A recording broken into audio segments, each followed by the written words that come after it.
Okay, I want you to imagine something. You're a parent, and you and your partner, well, you're both specialist doctors. You've basically seen it all, right? But then, one night, your own child gets sick, and for the very first time, you hear yourselves asking a question that just sends a shiver down your spine. This is a story about how even the most prepared parents can get completely humbled by one of the most common childhood illnesses out there. And get this, that's a direct quote from a pediatrician and an OBGYN talking about their own son. It's that moment of pure fear that honestly connects every single parent, no matter how much you know. It just goes to show how truly terrifying this can feel. So what was it? What could possibly rattle two doctors this badly? Well, the answer is a surprisingly common yet incredibly scary childhood illness, one that's famous for showing up out of nowhere, right in the middle of the night. We are talking about croup. All right, so let's pull back the curtain and demystify the thing that's making that awful sound. What exactly is croup, and why on earth does it sound so alarming? At its core, croup is really just a viral infection. A specific kind of virus, usually something called parainfluenza, sets up shop and causes swelling right around a child's vocal cords. And that simple bit of swelling explains everything. It narrows the airway, makes that little tunnel smaller, and that's what creates those signature, frightening sounds when they try to breathe. So, what are you actually listening for? Well, the #1 classic sign is that sudden, harsh, barking cough. It sounds exactly like a seal. No joke. You might also hear this high-pitched, squeaky sound when your child breathes in. That has a name. It's called stridor. Croup doesn't usually just appear. It typically follows a day or two of regular old cold symptoms. And here's the kicker. It almost always gets way worse in the middle of the night. And what's really interesting is just how specific this thing is. Croup almost exclusively goes after little kids. We're talking between 6 months and 3 years old. The absolute peak is right around age 2. And for some reason we still don't totally get, boys are about twice as likely to get it. Knowing this kind of helps, right? It makes it feel less random. If you've got a toddler, this is, for better or worse, a common rite of passage. Okay, and here is probably the most important piece of reassurance I can possibly give you. Even though it sounds absolutely terrifying, the vast majority of croup cases, we're talking like 19 out of every 20, are mild enough that you can safely and effectively manage them right from your own home. It just comes down to knowing what to do. But what about that one case in 20? This is where we need to be crystal clear. You have to know, without any doubt, what the absolute red flags are. The signs that mean you stop what you're doing and get immediate medical help.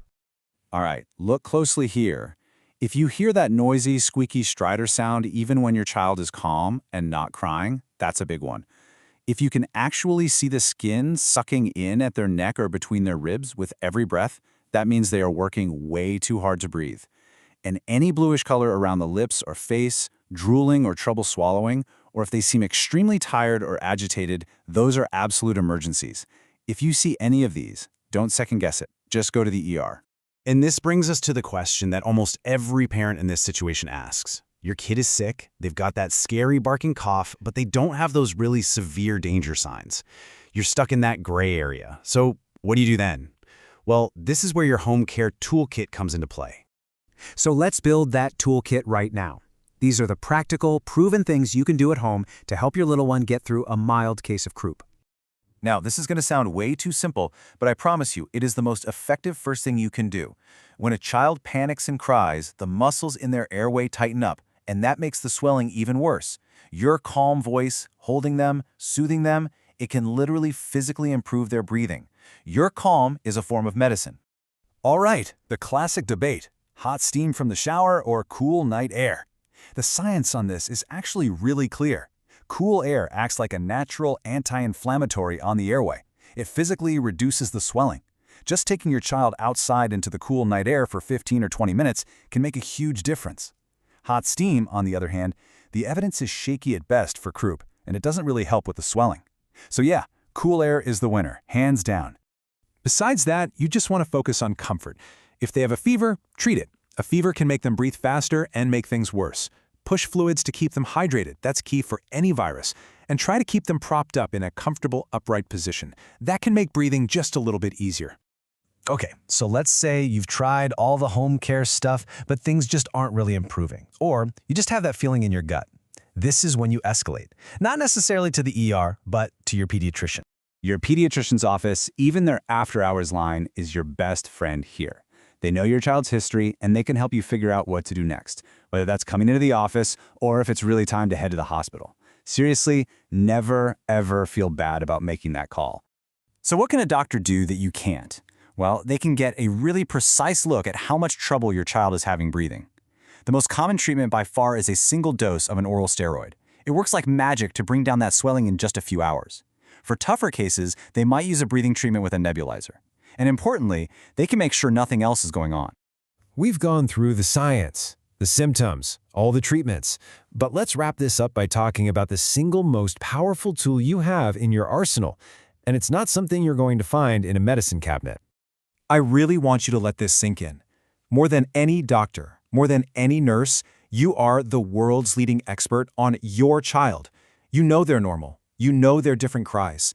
If your gut, your parental intuition is screaming at you that something is wrong, you listen to it every single time. And let's just go all the way back to the beginning. Remember those two specialist doctors standing there in their own home, totally terrified for their child? Their story is the ultimate proof that this fear is universal. It is a normal part of being a parent. You are not alone in feeling this. So the next time you get woken up by that sound, that bark in the dark, I want you to remember what you learned here. The fear? Yeah, it might still pop up, but this time it's going to be joined by knowledge, by a plan, and by the confidence that you know exactly what to do.